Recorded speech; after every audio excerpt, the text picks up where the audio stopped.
अस्सलाम वालेकुम जी, मेरा नाम है याज़ असलम और आप देख रहे हैं मेरा डिजिटल चैनल। आज की वीडियो में 2-3 बड़े अहम मौज़ूआत हैं जिसके ऊपर गुफ्तगू होगी। सबसे पहले तो आज की वीडियो में जनाब हम बात करेंगे पाकिस्तान तहरीक-ए-इंसाफ से बल्ले का इंतखाबी निशान। आपको पता है गुज़श्ता रोज़ जो है वो ले लिया गया था, लेकिन अब ये निशान किसको देने की तैयारियां की जा रही हैं। और इसके साथ साथ इमरान खान साहब ने एक बैकअप प्लान जो अपनी टीम को बताया था, अब पाकिस्तान तहरीक-ए-इंसाफ बल्ले का इंतखाबी निशान छिन जाने के बाद उनके पास बैकअप प्लान क्या है, आज इसके हवाले से वीडियो में गुफ्तगू करेंगे। और इसके साथ साथ आज की वीडियो में हम आपको ये भी बताएंगे कि पाकिस्तान तहरीक इंसाफ की जानिब से जो अहम रहनुमा इलेक्शन लड़ने जा रहे हैं, कौन सा रहनुमा किसके खिलाफ जो है वो इलेक्शन लड़ रहा है। मरीम नवाज के खिलाफ पीटीआई की कौन सी रहनुमा इलेक्शन लड़ेंगी, शहबाज शरीफ के खिलाफ कौन इलेक्शन लड़ रहा है, और इमरान खान साहब को जो कागजात नामजदगी जमा हुए हैं ये कौन कौन से हलकों में जमा हुए हैं। और इसके साथ साथ आज की वीडियो में हम इस हवाले से भी गुफ्तगू करेंगे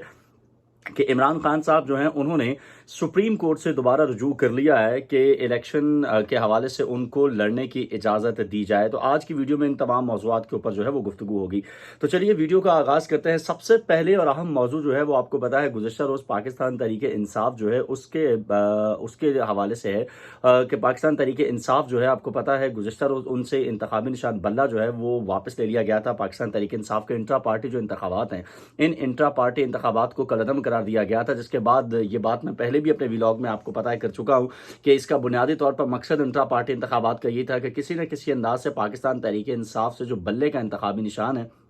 इस बल्ले के इंतखाबी निशान को वापस लिया जाए। गो के पीटीआई ने उस वक्त जो है इस गेम को उल्टा दिया था जब इमरान खान ने जो है वो दूसरे जो हैं बैरिस्टर गौहर अली उनको पाकिस्तान तहरीक इंसाफ का चेयरमैन नामजद कर दिया था, और हमने देखा कि आनन फानन जो है वो इंतखाबात भी हो गए थे और इन इंतखाबात का रिजल्ट जो है वो भी इलेक्शन कमीशन में जमा करवा दिया गया था। हालांकि इलेक्शन कमीशन की जानिब से 20 दिन का वक्त दिया गया था, लेकिन हमने देखा कि उससे पहले ही पाकिस्तान तहरीक इंसाफ की जानिब से जो रिपोर्ट है वो जमा करवा दी गई, जिसमें बता दिया गया कि जी हमने इंतखाबात करवा दिए और बैरिस्टर गौहर अली जो है वो तहरीक इंसाफ के नए चेयरमैन मुंतखब हो गए हैं। लेकिन ये बात मैं पहले भी कर चुका हूं, क्योंकि तहरीक इंसाफ को किसी न किसी तरह जो है वो इलेक्शन से दूर करने की कोशिशें की जा रही है। इसलिए हमने देखा कि इलेक्शन कमीशन की जानिब से अब जो फैसला गुज़श्ता रोज़ सामने आया, जिसमें यह कहा गया कि पाकिस्तान तहरीक इंसाफ के जो इंट्रा पार्टी इंतखाबात हैं ये आईनी और कवानीन के मुताबिक नहीं हुए हैं, लिहाजा इनको जो है वो मुस्तरद कर दिया गया और पीटीआई से बल्ले का निशान अब वापस ले लिया गया। अच्छा, मजे की बात यह है कि पीटीआई जो है उसके खिलाफ बल्ले का निशान जो है वो लेके जिस पार्टी ने उसके लिए दरख्वास्त दी है, बड़ा कोई अजीब सा और बड़ा गैर मशहूर सा नाम है, हम आवाम पार्टी, शायद ये नाम है अगर मैं गलत नहीं हूं, बल्कि अगर आपको पता हो तो कमेंट में जाकर जरूर बताइएगा कि ये कौन सी पार्टी है। वैसे इसका तो नाम भी याद नहीं है किसी को। तो ऐसी जो पार्टी है पाकिस्तान तहरीक इंसाफ के खिलाफ जो है उसको रखा गया है कि जिसका कोई नाम ही नहीं है और जिसको कोई जानता भी नहीं है, कोई मशहूर नाम भी नहीं है, और उस पार्टी को जो बल्ले का इंतखाबी निशान है देने की तैयारी की जा रही है। अच्छा, बहुत से लोग ये कह रहे हैं कि पाकिस्तान तहरीक इंसाफ के खिलाफ जो है बल्ले का इंतखाबी निशान ना मिलने से कोई फर्क नहीं पड़ेगा, क्योंकि जो लोग हैं उन्होंने वोट इमरान खान को देना है, और इमरान खान जो है बेसिकली जो वोट है वो उनका है। और इमरान खान अगर फर्ज कर ले तरीके से आपको खंबे का निशान मिलता है, सोफे का निशान मिलता है, ये कोई भी, मैं एक एग्जांपल दे रहा हूं, कोई भी निशान मिलता है, तो लोग इमरान खान की हिदायत पर उसको जो है वो इंतखाबी निशान के ऊपर मोहरे लगाएंगे। लेकिन वो लोग यहाँ पे ये गलती कर रहे हैं कि हर जमात का एक ट्रेडमार्क होता है। देखिए, जिस तरीके से पाकिस्तान मुस्लिम लीग नवाज की बात करें तो दुनिया जानती है, पूरा पाकिस्तान जानता है कि शेर का इंतखाबी निशान उनको हर दफ़ा मिलता है और उसी के ऊपर वो इलेक्शन लड़ते हैं। पीपल्स पार्टी जो है वो तीर के इंतखाबी निशान के ऊपर जो है वो इलेक्शन लड़ती है। PMLQ जो है जिसपे अगर हम बात करें उसकी, तो आप देखिए कि वो हमेशा साइकिल के निशान के ऊपर जो है वो इंतखाबी निशान के ऊपर लड़ते हैं। तो एक ट्रेडमार्क बन जाता है किसी भी सियासी जमात का इंतखाबी निशान जो होता है। और फिर हमारे यहाँ ये देखिए कि पाकिस्तान तहरीक इंसाफ ने बड़ी मेहनत की है शुरू से देखिए अब तक। अगर हम देखें जब से पीटीआई जो है वो लोगों के दिलों में घर किया है उसने, तो वो बल्ले के इंतखाबी निशान के ऊपर ही जीतती आई है और बल्ले का इंतखाबी निशान ही उनकी पहचान है। अब यहाँ पे मिसाल ले लीजिए कि अगर पाकिस्तान तहरीक इंसाफ का बल्ले का निशान किसी को दे दिया जाता है, किसी भी सियासी पार्टी को, वो कि हम आवाम पार्टी जिसके बारे में कहा जा रहा है कि जी इसने दरख्वास्त दे दी है और मोस्ट प्रोबेबली ये इंतखाबी निशान जो है इसको दे भी दिया जाएगा। लेकिन आप ये देखिए कि हम आवाम पार्टी या ये जो गैर मशहूर सी पार्टी है जिसको ये इंतखाबी निशान देने की तैयारियां की जा रही हैं, लेकिन यहाँ मैं आपको एक ब्रेकिंग न्यूज़ भी देता हूँ। इत्तलात ये भी है कि ये इंतखाबी निशान जो है वो इस्तेहकाम पाकिस्तान पार्टी को दिया जाएगा। और इस्तेहकाम पाकिस्तान पार्टी, आपको पता है कि पीटीआई के वो तमाम लोग जो कि पीटीआई को छोड़ के गए हैं और एक तरह से बेवफाई करके गए हैं, वो तमाम लोग जो है इस वक्त इस्तेहकाम पाकिस्तान पार्टी का हिस्सा है। और जिस तरीके से आपको याद होगा 18 के इलेक्शन के अंदर कराची के अंदर खास तौर पर जो है वो पाक सरजमीन पार्टी बना दी गई थी और MQM को तोड़ के, और इस तरह की दीगर कुछ पार्टियां वजूद में आई थी। उनका मकसद भी बुनियादी तौर पर जो है उनको बनाया गया था, और किन इदारों की जानिब से बनाया गया था मुझसे बेहतर आप ही जानते हैं कि मुक़्तदरा हलकों की जानिब से जो है वो इदारों की जानिब से इन पार्टियों को बनाया गया था। और उसके बाद जब देखा कि अब मतलूबा नताइज जो है वो हासिल हो गए हैं, तो अब ये पार्टियां आपको नज़र आती हैं, कहीं नज़र नहीं आती है, बल्कि वो दोबारा से जम हो जाती हैं। तो इसी तरीके से इस्तेहकाम पाकिस्तान पार्टी को जो अपने मकासद हासिल करने के लिए बनाया गया, और अब मोस्ट प्रोबेबली मुझे ये लगता है, और ये इत्तलात भी हैं ज़राए से, कि ये जो इंतखाबी निशान है ये इस्तेहकाम पाकिस्तान पार्टी को दिया जाएगा। अब देखें उसका फ़ायदा क्या होगा इस्तेहकाम पाकिस्तान पार्टी वालों को, और पीटीआई को नुकसान क्या होगा। पाकिस्तान के अंदर आपका ज़्यादातर वोटर जो है वो देहाती इलाकों के अंदर मौजूद है, और बड़ी तादाद ऐसी है जिसमें वोटर्स की कि जो पढ़े लिखे नहीं है आपके, उन्होंने आके सिर्फ ये देखना है कि बल्ले का निशान जो है वो कौन सा है, उन्होंने बल्ले के निशान के ऊपर ठप्पा लगा देना। वो तो पढ़े भी नहीं है कि उन्होंने बंदा कहे कि जी हाँ ये पढ़ा लिखा है, तो नाम देखेंगे, जमात देखेंगे, फिर जाके मोहर लगाएंगे। वो सिर्फ बल्ले के इंतखाबी निशान के ऊपर मोहर लगाएंगे। तो इस तरीके से पीटीआई का अच्छा खासा वोट जो है वो उस पार्टी को मिल जाएगा जिसको इंतखाबी निशान बल्ला जो है वो दिया जाएगा। तो ये भी एक पूरी की पूरी साजिश जो है ये तैयार की गई है पाकिस्तान तहरीक इंसाफ के खिलाफ, कि किसी तरीके से उनसे निशान ले लिया जाए। और मोस्ट प्रोबेबली मैं फिर आपको ये कह रहा हूँ कि इस्तेहकाम पाकिस्तान पार्टी को दिया जाएगा। ये ज़राए की तरफ से खबरें आ रही है, ये गलत भी हो सकता है, लेकिन जो ज़्यादा चांसेस हैं वो यही हैं। लेकिन इसके साथ साथ मेरा ये ख्याल है कि जो एक ट्रेंड सेट किया है इमरान खान ने, जिस तरीके से इलेक्शंस के हवाले से, और जिस तरीके से उनके लोगों ने वोट के हवाले से अपने आप को अपना आप दिखाया है और अपने आप को जाहिर किया बल्ले के इंतखाबी निशान पे, तो ये निशान इनको वापस मिलना बहुत ज़रूरी है। गो कि इसके लिए तैयारियां जो है वो की तो जा रही हैं, लेकिन अभी तक फ़िलहाल क्योंकि ज़ाहिर कागजात नामजदगी इतवार को आखिरी दिन है जमा करवाने का, उसके बाद आपको अगर निशान मिल भी जाएगा, इंतखाबी निशान को 13 जनवरी को अलॉट किए जाने हैं, लेकिन उससे पहले पहले मुझे नहीं लगता कि ये पीटीआई को बल्ले के इंतखाबी निशान जो है वो वापस मिलेगा। नया इंतखाबी निशान क्या होगा ये तो जाहिर है आगे चल के इलेक्शन कमीशन जब अनाउंस करेगा 13 जनवरी को, तो उसी वक्त पता चलेगा। अच्छा, इसके साथ साथ एक और बड़ी अहम चीज़ है, और वो ये है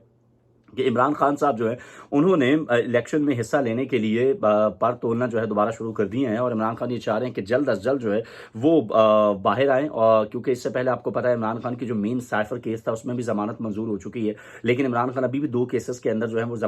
नैब के हवाले से वो इस वक्त हिरासत के अंदर है और जेल में, अडयाला जेल में मौजूद हैं। और ये इसके हवाले से गुज़श्ता मेरा जो वीलॉग है गुज़श्ता रोज़ का, उसमें बड़ी तफसील से मैंने इस हवाले से बात की हुई है। लेकिन इमरान खान ये चाहते हैं कि वो इलेक्शन में हिस्सा ले, इसीलिए उन्होंने अपने वकील लतीफ़ खोसा के जरिए सुप्रीम कोर्ट से दोबारा रुजू किया है और ये कहा कि उनके आईनी और एक शहरी हुकूक, पाकिस्तान के एक हर शहरी के जो हुकूक हैं उसके खिलाफ है कि अगर उनको आप इंतखाबात में हिस्सा लेने नहीं देते हैं। तो इसलिए ये दरखास्त की गई है सुप्रीम कोर्ट से कि इमरान खान साहब को इलेक्शन में हिस्सा लेने दिया जाए। दूसरी जानिब इमरान खान के जो है कागजात नामजदगी वो जमा करवा दिए गए हैं। आज लाहौर के हल्के से हमने देखा कि उनके कागजात नामजदगी हल्का 122 से जो है वो जमा करवाए गए हैं। इसके साथ साथ मियाँ वाली जो कि उनका आबाई हल्का है, गुज़श्ता में जब वो प्राइम मिनिस्टर बने थे तो उन्हें मियाँ वाली के हल्के से ही अपने पास रखे थे, बाकी तमाम हल्कों में ज़मीनी इंतखाबात करवाए गए थे। तो वो हल्का 189 जो है वहाँ से भी उनके कागजात नामजदगी जो है वो जमा करवाए गए हैं। दूसरी जानिब पीटीआई के जो उम्मीदवार हैं उनसे कागजात नामजदगी छीनने का सिलसिला जो है जारी है। जमहूरी तरीका तो कहा जाता है इस मुल्क के अंदर, लेकिन हम देख रहे हैं कि जमहूरियत कहीं किसी एक सियासी जमात या चंद सियासी जमातों तक महदूद होकर रह गई है, जिसको हटाना होता है मंजर आम से, जमहूरियत जो है वो उसके खिलाफ हो जाती है। आज भी लाहौर हमने देखा कि लाहौर बार के जो नुमाइंदे हैं वो जब अपना पीटीआई की तरफ से कागजात नामजदगी जमा करवाने जा रहे थे तो उस वक्त अच्छी खासी हाथापाई हुई पुलिस वालों के दरमियान और उनके दरमियान,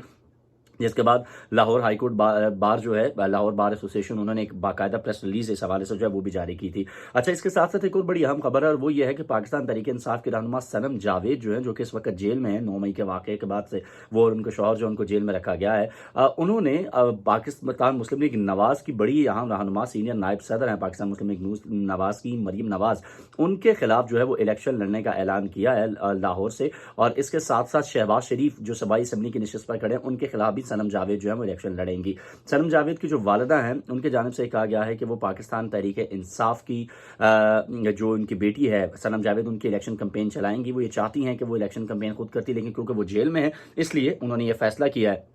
कि वो ये इलेक्शन कैंपेन खुद चलाएंगी, लेकिन सनम जावेद इनके खिलाफ इलेक्शन लड़ेंगी। इसके साथ साथ आपको ये बताता चले कि फवाद चौधरी की जो अहलियां हैं, फवाद चौधरी क्योंकि जेल में मौजूद है, तो जेलम से उनके हल्के में उनकी जो अहलियां हैं उन्होंने आज़ाद हैसियत से अपने कागजात नामजदगी जमा करवा दिए हैं। और मुस्लिम इसके साथ साथ पीटीआई के एक और अहम रहनुमा शेर अफजल मरवत जो है, उन्होंने पेशावर से इलेक्शन लड़ने का जो है वो ऐलान किया है। और उस्मान डार साहब की जो वालिदा हैं उन्होंने भी सियालकोट से अपने हल्के के अंदर से जो कागजात नामजदगी जो है वो जमा करवा दिए हैं।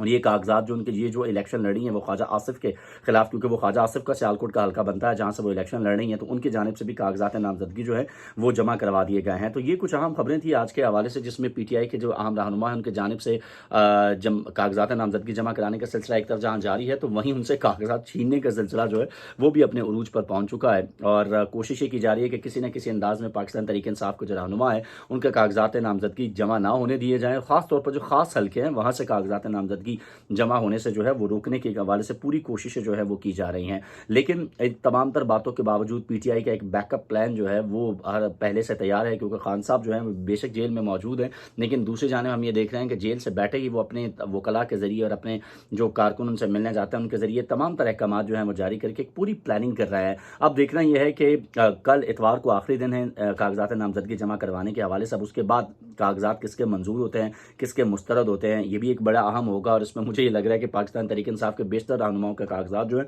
वो मुस्तरद कर दिए जाएंगे, कोई ना कोई बहाना लगा के कि पीटीआई किसी तरीके से इलेक्शन के अंदर जो है वो हिस्सा ना ले सके। चलें, बाकी इसके हवाले से आने वाली वीडियोस में जरूर बात करेंगे। तो आज की वीडियो के लिए मुझे इजाजत दीजिए। उम्मीद करते हैं कि आपको वीडियो पसंद आई होगी। चैनल को लाइक, सब्सक्राइब एंड शेयर करना मत भूलिएगा। आपसे मिलेंगे अगली वीडियो में, तब तक के लिए अल्लाह ने के बाद।